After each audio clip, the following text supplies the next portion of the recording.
감사합니다. 오늘 우리는 마태복음 15장 21절부터 28절 말씀을 통해서 겸손은 회복을 만든다라는 제목으로 함께 말씀 듣도록 하겠습니다. 지난주 본문과 같은 본문입니다. 본래 지난주에 설교를 할 때 이 본문을 두 가지의 해석의 방향으로 어떤 선택을 할까 고민하다가 지난주 선택지에 의해서 설교를 했습니다. 지난주 말씀 다 기억하시죠? 감춰져 있던 세 사람의 예시를 통해서 그들이 어떻게 회복되었는지를 함께 말씀을 통해 들었습니다. 첫 번째가 이 가나안 여인, 오늘의 말씀의 본문의 가나안 여인이었고, 우리 두 번째는 나병 환자였습니다. 세 번째는 미문 앞에 있었던 나면서부터 못 걷게 된 이 세 사람을 통해서 예수님께서는 감춰져 있던 세 사람을 세상 밖으로 꺼내시는 그러한 이야기를 통해서 이 감춰진 사람들을 우리는 어떻게 발견하고 어떻게 회복의 사역에 동참할 것인가의 말씀을 토대로 우리가 말씀을 들었습니다. 오늘은 우리가 같은 본문이지만 다른 해석을 통해서 오늘 말씀을 함께 보려고 합니다. 오늘 말씀은 가나안 여인이 예수님께 간청을 했고, 예수님께서 이 가나안 여인의 딸을 치료하시는 사건의 이야기를 담고 있습니다. 그 기본적인 내러티브는 우리가 지난주에 말씀을 통해 다 배웠기 때문에 오늘 우리는 한 가지 전제를 바꿔서 오늘 말씀을 들어보고자 합니다. 우리는 성경을 읽을 때 예수님이라는 분을 어떻게 생각하시나요? 예수님이라는 분은 어떤 분이시죠? 완벽하고 완전하고 신이신 예수님의 그 상을 우리는 보게 됩니다. 오늘은 그러나 그런 완벽하고 완전한 예수님이 아니라 우리는 인간다우신 예수님이라는 그 예수님 상을 통해서 오늘 본문 말씀을 조금 다르게 의미를 찾아보고자 합니다. 완벽하고 완전한 예수님 상이 아니라 인간스러운 예수님을 바라볼 때 어떻게 오늘 본문이 읽어지는지를 함께 보자고 말씀을 드리는 것입니다. 우리는 항상 예수님을 볼 때 완전하고 완벽한 분으로 보기 때문에, 예를 들어서 예수님이 엘리 엘리 라마 사막다니 나의 하나님 어찌하여 나를 버리시나이까 라는 고백 속에서 이 말씀을 어떻게 해석해야 될지 고민스럽습니다. 왜냐하면 완벽하고 완전하신 신 되신 예수가 어떻게 하나님 앞에 버림받았다라는 고백을 할 수 있는가라는 것이 우리에게 의문점이 되기도 합니다. 이것은 우리에게만 의문점이 아니라 기독교의 역사 속에서도 끊임없는 의문점을 낳았습니다. 그렇기 때문에 이 예수님의 이 고백을 보통은 어떻게 해석하게 되냐면요, 예수님이 우리의 죄를 다 안고 죽으시면서 예수님이 부정예시심으로 인해서 하나님과의 순간적인 분리를 체험하시면서 이런 고백을 하게 된 거지, 예수님이 하나님이 나를 버렸다라는 고백을 할 리가 있냐, 이렇게 해석할 수밖에 없습니다. 왜냐? 예수님이 하나님이 나를 버렸다라는 생각을 하실 리가 없다라고 우리는 전제할 수밖에 없기 때문입니다. 그러나 만약에 예수님의 완벽하고 완전한 상이 아니라 인간다운 예수님 상으로 이 고백을 본다면 어떻게 이야기를 볼 수 있을까요? 아마 예수님도 인간다움을 가지셨다면 이 말씀은 예수님이 기대했던 것, 하나님이 그래도 나를 이 십자가상에서 구원하시겠지라는 그 기대가 예수님도 순간적으로 깨졌다라고 생각하신 것 아닐까 생각해 볼 수도 있다는 것입니다. 예수님은 분명히 제자들에게 말씀하셨습니다. 내가 고난당하고 사흘 만에 살아나야 될 것을 제자들에게 그 기대와 그 말씀을 하셨습니다. 그럼에도 불구하고 예수님은 분명히 이런 말씀도 하십니다. 할 수만 있거든 이 잔을 내게서 옮겨달라는 청원과, 그리고 땀이 핏방울이 되도록 기도했었던 그 극심한 스트레스에 시달렸던 예수님 상도 우리는 발견할 수 있다는 것입니다. 그런 관점에서 본다면 예수님도 십자가에서 죽으시기 전에 어쩌면 하나님 앞에 자신이 어떻게 버림받았는지를 그 스트레스와 자신의 마음의 고백일 수도 있다는 것입니다. 그와 같이 예수님도 인간다우신 면모가 있었다면 당신의 십자가의 죽음 앞에 극심한 스트레스 속에서 기도하셨던 예수님과 할 수만 있다면 이 잔을 내게서 옮겨달라고 했었던 예수님의 청원이 우리는 이해도 되게 됩니다. 그런 관점에서 누가복음 2장 47절에서 48절의 말씀에 보면 이런 말씀이 있습니다.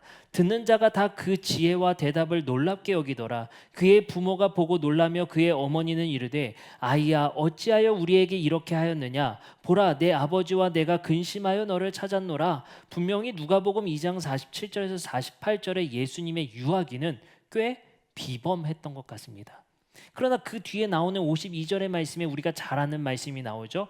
예수는 지혜와 키가 자라가며 하나님과 사람에게 더욱 사랑스러워 가시더라. 여기서 보세요. 지혜와 키가 자라갔다라는 것은 무엇입니까? 태어나면서부터 완전하고 완벽한 존재가 아니라 그도 성장했다는 겁니다. 지혜가 성장해 갔다는 것입니다. 다시 말하면 성경을 읽었었던 독자들은 예수님을 처음부터 완전하고 완벽한 존재가 아니라 그도 성장해 갔다는 겁니다. 그의 지혜도 성장해 갔고 그의 명철도 성장해 갔다는 것입니다. 이거는 꽤 신적인 존재와 같은 느낌이 아니라 인간적인 우리와 같은 모습을 보이시는 거죠. 우리도 지혜가 성장하듯이 명철과 지식이 성장해 가듯이 예수님도 그 지혜와 지식이 처음부터 완전하고 완벽했던 것이 아니라 성장하시는 예수님 상으로 독자들도 보고 있었다는 것입니다. 그러한 관심 속에서 관점 속에서 오늘 말씀을 함께 보고자 합니다. 마태복음 15장 23절부터 24절의 말씀에 보면 제자들과 예수님이 그 가나안 여인의 간청을 어떻게 생각했는지 우리는 볼 수 있습니다. 예수는 한 말씀도 대답하지 아니하시니 제자들이 와서 청하여 말하되 그 여자가 우리 뒤에서 소리 지르오니 그를 좀 보내소서. 예수께서 대답하여 이르시되 나는 이스라엘 집에 잃어버린 양 외에는 다른 데로 보내심을 받지 아니하였노라 하시니라고 대답합니다. 자, 그럼 우리는 생각해 봅시다. 예수님이 신적인 존재라면 이미 모든 것을 간파하시고 관심법은 불교 용어죠. 그 마음을 다 아시고 이 말씀을 하신 거예요. 아, 내 생각은 원래 그게 아닌데 너 좀 한번 떠보려고 내가 이렇게 말해본다 하고 말했다라고 우리는 생각해 볼 수밖에 없다는 거예요. 왜냐하면 예수님의 태도가 너무 냉소적이에요. 그리고 지금의 관점으로는 꽤 비하의 발언을 하십니다. 거절하셨다는 거예요. 그러니까 우리는 이 말씀이 도무지 우리가 바라보는 예수님 상으로는 받아들일 수가 없는 거예요. 예수님이 왜 가나안 여인은 차별하시는가? 예수님이 왜 여자를 차별하시는가? 있을 수가 없는 일이에요. 우리가 봤을 때는.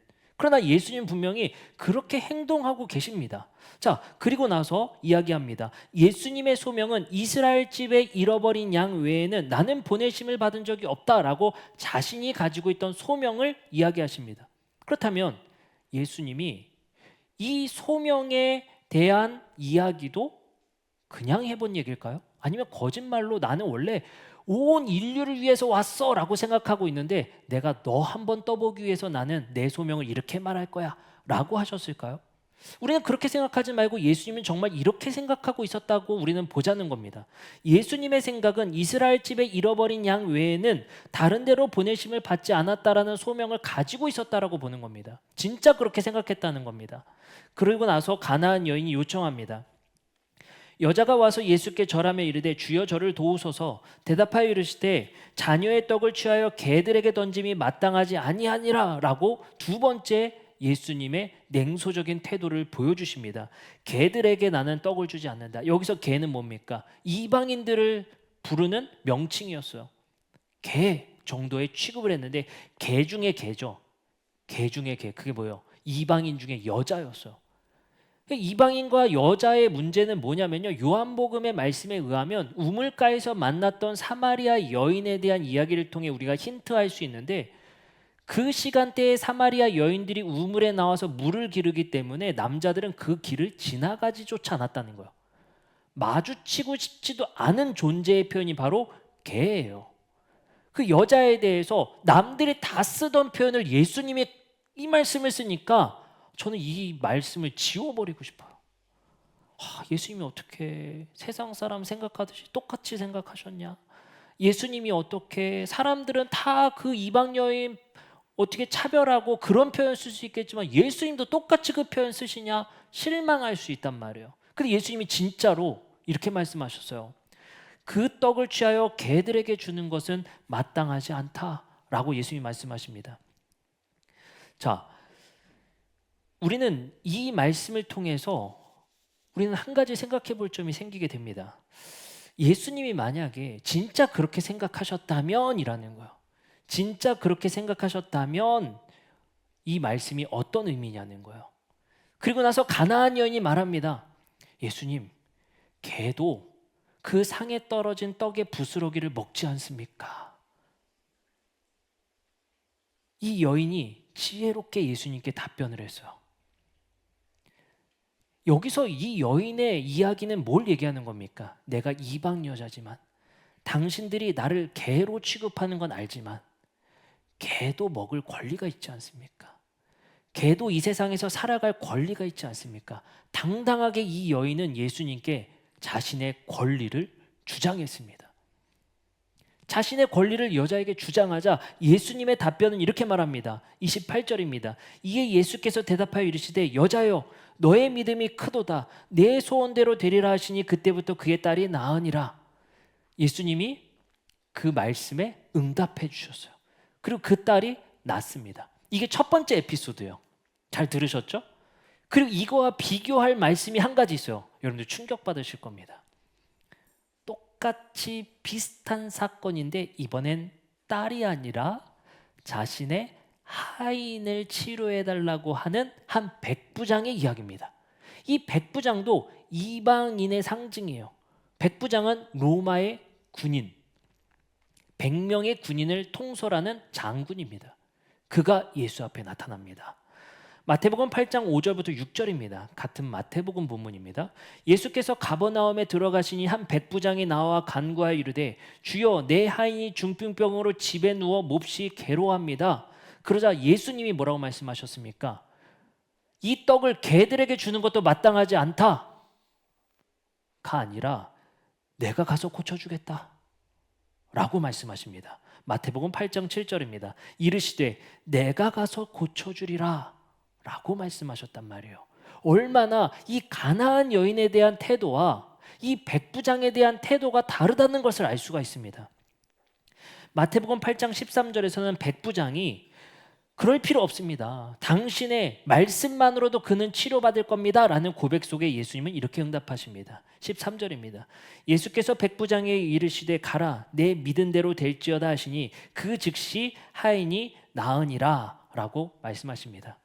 물론 이 두 본문은 두 가나안 여인과 백부장의 믿음을 말하기 위한 본문입니다. 하지만 예수님의 태도는 백부장을 대할 때와 가나안 여인을 대할 때 분명히 차이가 있다 없다? 있었다는 거예요. 예수님도 가나안 여인에 대한 생각은 제자들이 말했던 것처럼 이 여자를 쫓아내 주십시오 라는 그 생각을 예수님도 가지고 있었고 그 태도대로 그 가나안 여인에게 말씀하셨습니다. 그러면 우리는 이 말씀을 이렇게 생각해 볼 수 있습니다.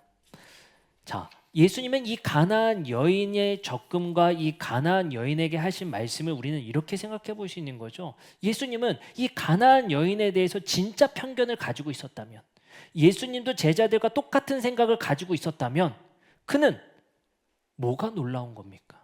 어떤 점이 이 본문에서 놀라운 점입니까? 바로 예수님은 가나안 여인의 옳은 대답에 자신이 가지고 있었던 생각을 돌이켰다는 거예요.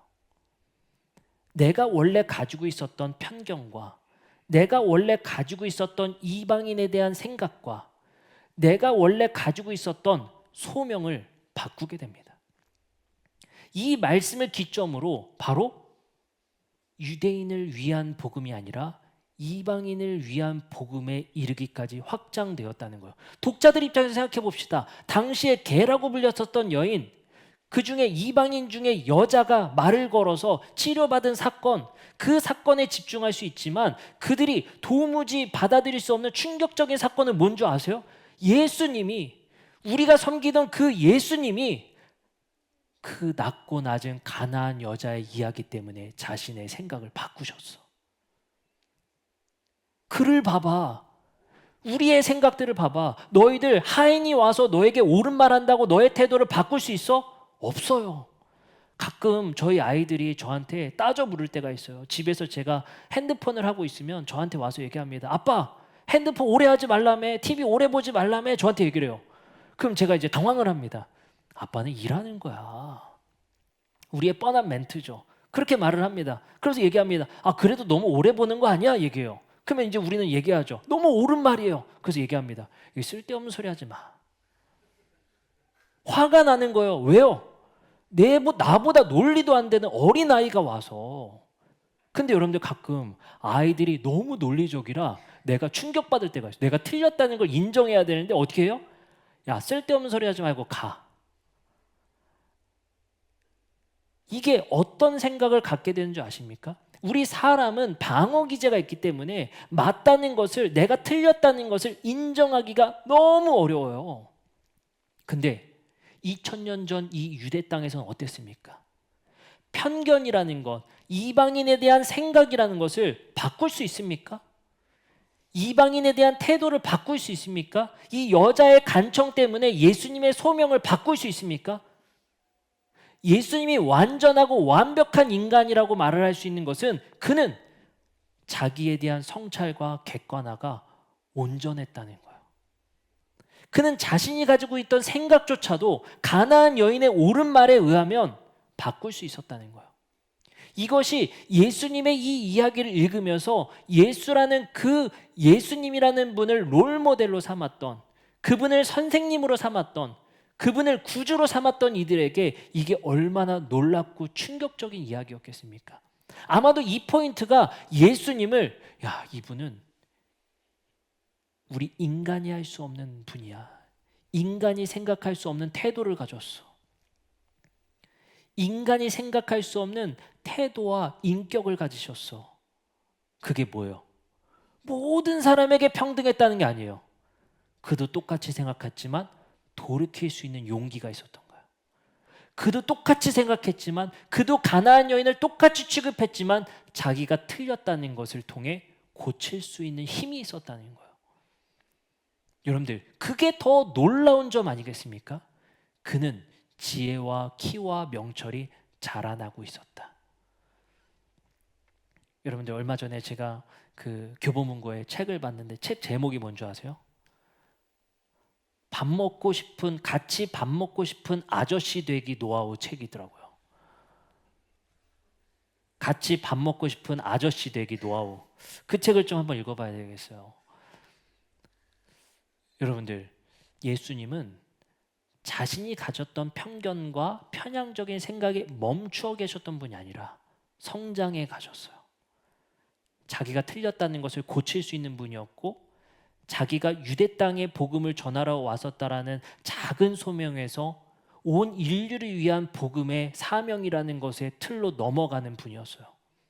그게 여러분들, 우리는 쉽게 생각할 수 있겠지만 이 예수님의 태도는 이 책을 읽었었던 2000년 전 초대교회의 사람들은 충격적일 수밖에 없는 거예요. 이게 얼마나 힘든지를 우리는 너무나도 잘 안다는 겁니다. 그러면서 제가 이 본문을 이렇게 읽어보자라고 여러분들에게 도전적으로 말씀드리는 것은, 아마 제가 여러분들 이렇게요, 중세시대 때 이렇게 전했으면 저는 재판 받아야 됩니다. 감히 예수님을 네가, 큰일 날 일이죠. 근데 우리는 이렇게도 보고 저렇게도 볼 수 있어요. 그래서 제가 여러분들께, 제가 왜 이렇게 이 본문을 보게 되었는지, 예수님도 깨달음을 얻었던 사건이다라고 보게 된 이유를 제가 여러분들께 설명드리고자 합니다. 예수님께서는 마태복음 15장 28절에 이렇게 제자들과 말합니다.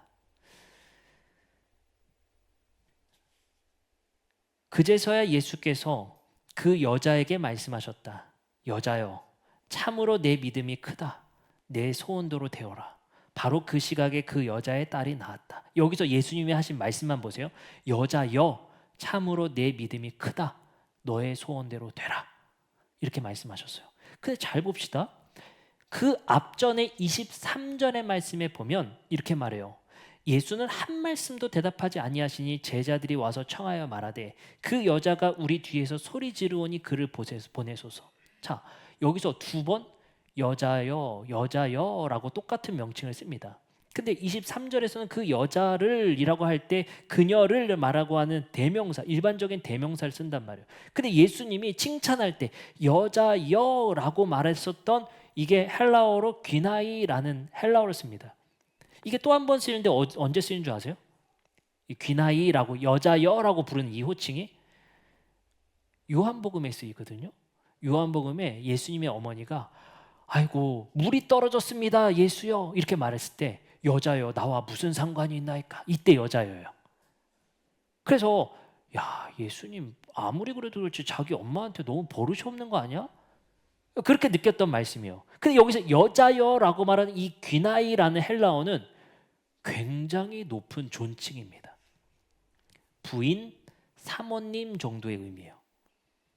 여러분들 저는 여기서 한 가지 포인트를 생각하게 돼서 예수님이 가나안 여인에게 극존칭으로 바꾸십니다.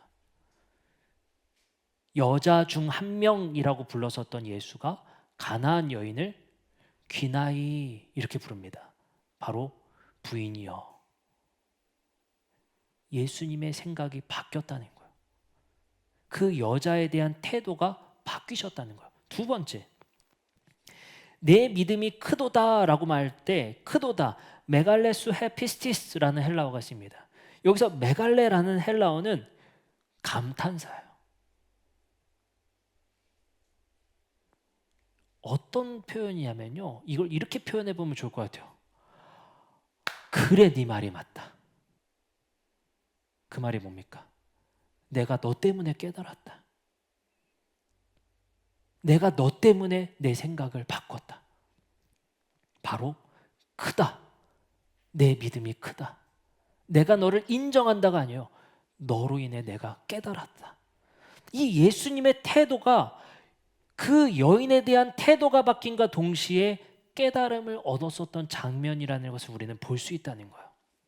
자, 예수님의 태도는 이 가나안 여자의 이 옳은 이야기를 통해서 개도 먹고 살 권리가 있습니다라고 말했던 이 저항의 이야기를 예수님이 옳다고 인정했고 자기의 생각을 바꾸신 장면이에요. 전 이게 너무 놀라운 거예요.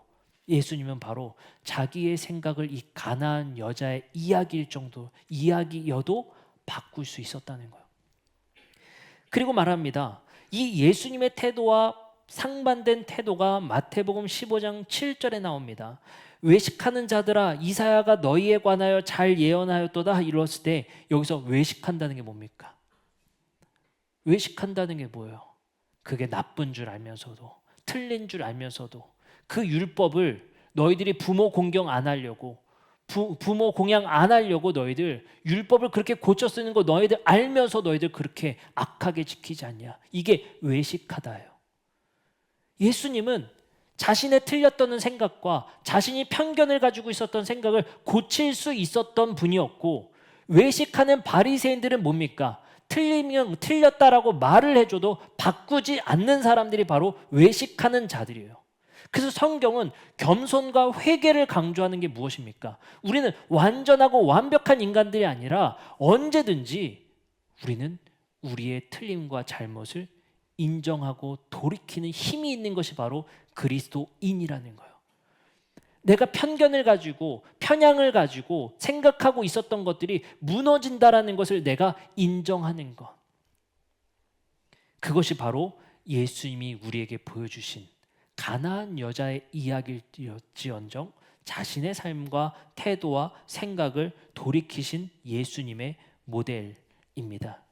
자, 그럼 우리는 여기서 말씀의 결론으로 향하며 우리는 한 가지 생각해 봤으면 좋겠습니다. 하나님은 왜 이 성경에 예수님의 이 연약한 이야기들을 담아 놓으셨는가라는 거예요.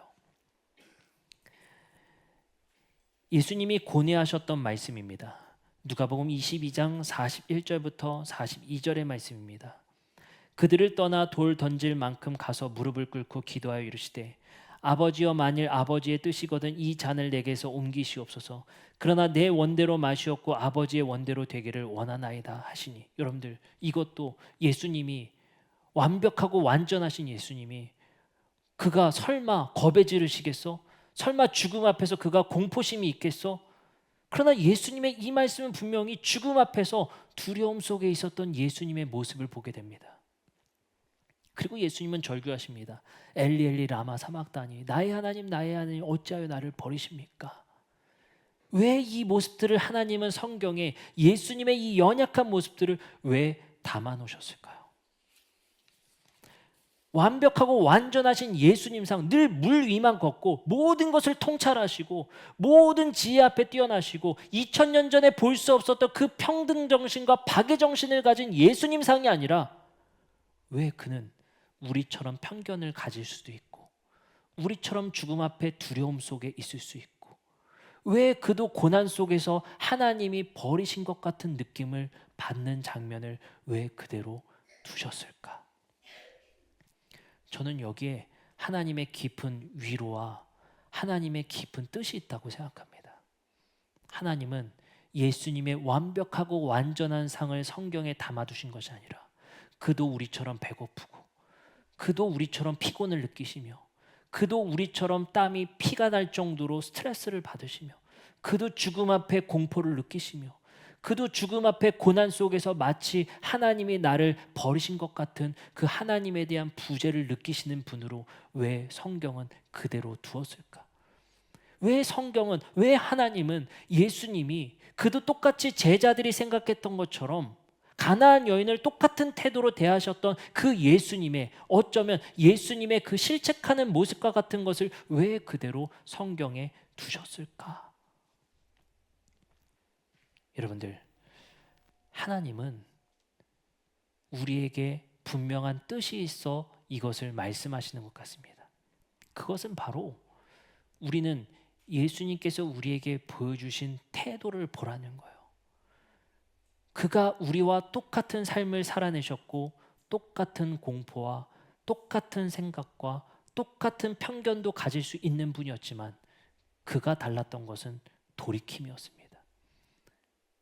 그가 달랐던 것은 깨달음이고 그가 달랐던 것은 하나님에 대한 신뢰였습니다. 이것을 통해서 우리에게 예수님의 이 모델을 통해 우리에게 깨달음을 주십니다. 그리고 예수님은 말씀하시죠. 내가 이 반석 위에 교회를 세우겠다. 그 반석이 누구였습니까? 게바를 베드로로 바꾼 베드로 위에 그 반석 위에 교회를 세우시겠다 말씀하십니다.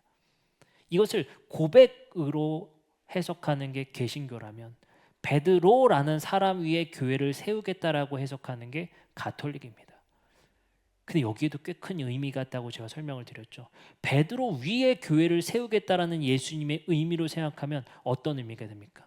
교회는 베드로와 같은 연약한 사람들 위에 세워지는 것이 바로 교회입니다. 예수님을 부인했었던 3번 부인할 정도로 연약한 자들 위에 세우신 것이 바로 교회라는 것입니다.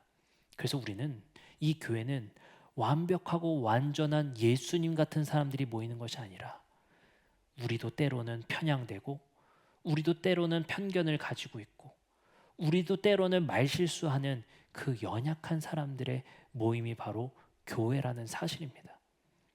그리고 하나님은 우리에게 이렇게 말씀하십니다. 그 보배를 그 질그릇 위에 담겠다. 이 교회는 연약하디 연약한 질그릇이고 질그릇 안에 그 보배를 담아 일하시겠다는 거예요. 질그릇이 뭡니까? 깨지기 너무 쉬운 그릇이잖아요. 교회는 그래서 깨지기 쉬운 사람들의 모임이에요. 상처가 있는 사람들의 모임이고 베드로와 같이 예수님 부인하고 어쩔 줄 몰라 해서 또 도망갔었던 제자들과 같이 완전하지 않았던 사람들로부터 시작된 것이 바로 교회라는 거예요. 그래서 우리는 예수님처럼 예수님을 모델 삼아 예수님을 닮아간다라는 표현은 무엇이겠습니까? 예수님의 완전성과 완벽성을 바라보는 것이 아니라 우리도 예수처럼 내 잘못된 것이 있다면 그것을 돌이킬 수 있어야 한다. 나도 똑같이 예수처럼 가나안 여인을 바라봤지만 예수가 그것을 그의 삶의 오름을 보고 돌이켰던 것처럼 우리도 우리의 깨달음 속에 돌이킬 수 있는 용기가 있어야 한다라는 것입니다. 그것이 작은 자일지라도, 그것이 나보다 못하다 생각드는 사람들일지라도 우리는 우리의 삶을 돌아보고 우리를 돌이킬 수 있는 용기가 있어야 한다는 것입니다. 그래서 우리 그리스도인들은, 그리고 교회는요, 자신의 연약함을 인정하는 사람들의 모임입니다. 정말 아쉽게도요, 성찰의 종교가 불교가 됐어요. 그렇죠? 그러나 사실 성찰의 종교는 우리 기독교입니다. 자기 성찰이 매우 중요한 게 바로 기독교예요. 예수님이 그러셨고 우리한테 그러라 말씀하신 거거든요. 바울의 고백 한 절을 봅니다. 로마서 7장 21절부터 25절의 말씀입니다. 그러므로 내가 한 법을 깨달았노라. 곧 선을 행하기 원하는 나에게 악이 함께 있는 것이로다. 내 속사람으로는 하나님의 법을 즐거워하되 내 지체 속에 한 다른 법이 내 마음의 법과 싸워 내 지체 속에 있는 죄의 법으로 나를 사로잡는 것을 보는도다. 오라, 나는 곤고한 사람이로다. 이 사망의 몸에서 누가 나를 건져내랴. 우리 주 예수 그리스도로 말미암아 하나님께 감사하리로다. 그런즉 내 자신이 마음으로는 하나님의 법을, 육신으로는 죄의 법을 섬기노라 라고 고백합니다. 이 바울의 고백이 뭔 것 같습니까? 자신의 연약함을 고백하는 것이 바로 이 바울의 태도였습니다. 여러분들, 우리는 연약한 존재라는 사실을 인정하고 고백하는 공동체가 되었으면 좋겠어요. 그래서 연약함의 고백을 우리가 함께 나눠갈 때 우리 교회 안에 회복이 일어날 거라 믿습니다. 예수님은 자신의 태도를 바꾸실 용기가 있었습니다. 그 당시에 일어날 수 없었던 예수님의 태도를 보고 초대교회는 그것이 교회의 태도가 되어졌을 것입니다. 우리가 종일지라도, 여자의 목소리일지라도 들어야 한다. 우리가 가진 것, 우리의 위치 때문에 그들의 목소리를 묵살하는 것이 아니라 우리의 태도는 예수님의 태도와 같아야 한다. 우리는 그녀의 목소리가 옳다면 우리는 회개할 줄 안다. 이것이 바로 교회였습니다. 말씀을 마치면서 제가 여러분들께 한 가지 에피소드를 한 가지 얘기를 해드리고 싶어요. 뭐냐면, 원래 짧게 예시를 들 때 제 얘기를 하는데 제 얘기 한 가지를 여러분들께 들려드리고 싶습니다. 작년 10월에 여러분들께 제가 그런 말씀을 드린 적이 있었어요. 뭐냐면, 설교를 하는데 여러분들한테 혹시 기억나세요? 왜 이렇게 눈물이 나는지 모르겠다고. 그때 어떤 성도님이 저한테 갱년기 오셨다고 저한테 이게 공감력이 우리 교회가 갱년기가 왔다는 거예요. 그래서 내가 진짜 호르몬 문제인가? 왜 이러지? 그게 작년 10월 달 얘기예요. 그래서 진짜 설교 성경 읽다가 갑자기 막 눈물이 나고 막 이 마음이 막 요동치는 거예요. 근데 어느 날 제가 그 마음이 들 때 도대체 왜 나한테 이 마음이 도대체 왜 이러지? 도대체 내가 경험하지 못한 이게 심적 상태인 거예요. 막 되게 마음에 혼란이 왔습니다. 근데 그때가 어떤 그 기간이었냐면요, 제가 이제서야 1년 뒤에 여러분들께 이제 말씀을 드리는 이야기인데, 제가 우리 교회에 와서 이제 7년째 목회를 하고 있는데, 제가 그 전에 개척을 했잖아요. 그 개척했을 때 이제 제가 가지고 있었던 상당량의 이제 빚이 있었어요. 근데 그게 그때 딱 갚아진 거예요. 근데 그게 딱 갚아졌는데 이제 나도 플러스인 거예요. 그렇잖아요. 이제 플러스예요. 이제 플러스고 됐다. 이제 나도 이제 0까지 왔구나. 참 고생했다. 노력했다. 이게 참 좋은 일인데 갑자기 이게 어떻게 저한테 다가오게 되냐면요, 제가 고무줄로 나를 잡고 있는데 이 고무줄 끊어진 것처럼 제가 우주 밖으로 가는 느낌인 거예요. 이게 떠내려가듯이. 왜 그런 생각을 가졌는지 제가 엄청나게 고민을 많이 했습니다. 근데 그 고민을 하는데 그 중에 하나가 뭐였냐면요, 내가 40 넘고 지금까지 모든 것을 희생해 오면서 여기까지 왔는데 0인 거예요. 내가 무엇을 했는가? 원래 저는 어떻게 생각했습니까? 하나님만 바라보고 미래를 걱정하지 말고 목회자 수업을 20년 동안 받은 사람이에요. 정신력 하느라고 사는 거예요. 왜냐하면 이게 여러분들 갑자기 제가 이 얘기를 하는 이유는 뭐냐면요. 20년간 목회자 수업을 받으면서 우리가 항상 마음 갖는 게 있습니다. 뭐냐면 성도들 앞에서는 연약한 모습을 보이면 안 된다. 성도들 앞에서는 약하게 가면 안 된다. 성도님들 앞에서는 취약성을 보이면 안 된다. 그렇기 때문에 굉장히 심적으로 부담을 안고 목회를 해 나갑니다. 연약한 모습을 그 누구한테도 보일 수가 없는 거예요. 그렇기 때문에 제가 또 당시에는 또 나이가 좀 어렸잖아요. 그러다 보니까 어려 보이지 않게 성숙한 생각을 가지고 이 교회를 내가 목회하면서 부담을 갖고 왔었던 거예요. 근데 제가 그 시간들을 지나가면서 어느 순간 한 가지가 딱 트리거가 되니까 제가 우주 밖으로 떠내려 가듯이 마음이 요동치기 시작하는 거예요. 근데 토요일 날이었어요. 아침에 딱 일어났는데 저희 첫째가 저를 콱 안아주더니 저한테 그러는 거예요. 나는 아빠를 너무 사랑해 이러는 거예요. 그때 제 정신이 완전히 무너져 버리는 거예요. 이게 너무 사랑한다는 표현인데 제가 그 모든 가지고 있었던 부담감과 마음의 심적인 그 모든 게 한 번에 터져버리기 시작했습니다. 그때 막 제가 견딜 수가 없는 거예요. 그래가지고 빨리 교회로 도망을 왔어요. 교회를 와서 제가 설교 준비를 그 와중에 막 하려고 하는데 심적으로 너무 힘들어가지고 집으로 다시 도망을 왔어요. 그래가지고 집으로 왔는데 마침 저희 와이프가 퇴근하고 집에 와서 좀 쉬라고 장모님네 가 있다는 거예요. 그러니까 막 제가 막 이게 숨이 안 쉬어지는 거예요. 집에 왔는데. 그래가지고 제가 전화번호를 막 봤어요. 눌렀어요. 어머니. 그래서 전화를 한 거야.